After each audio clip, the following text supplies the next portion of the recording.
আমি নিজেই জানতাম না। ও, তুমি নিজেই জানো না তুমি ছেলে না মেয়ে? তাহলে আমরা দেশের মানুষ কিভাবে বুঝবো যে তুমি ছেলে মেয়ে না অন্য কিছু?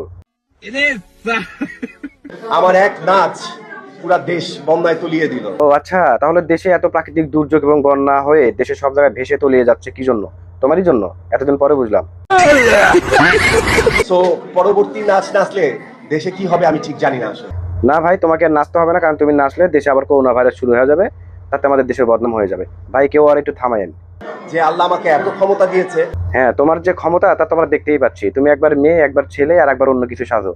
তোমার ক্ষমতার জোরে তো তুমি সব ধরনের রূপই নিতে পারো। মুকুট ছাড়া কোনো বিজয়ী, মুকুট ছাড়া বিজয়ী, সেটা হচ্ছে আমাদের এক লক্ষণ আন্টি। দেশ ছাড়িয়ে দেশের বাইরে ছড়িয়ে গেছে। তোমাকে আর নেচে দেশের বাইরে আর কোনো কিছু করতে হবে না, কারণ দেশের বাইরে তোমার মতো ভাইরাস ছড়িয়ে গেলে আমাদের বাংলাদেশের দুর্নাম হবে। অতএব সবাই মিলে তাকে একটু থামানোর চেষ্টা করেন।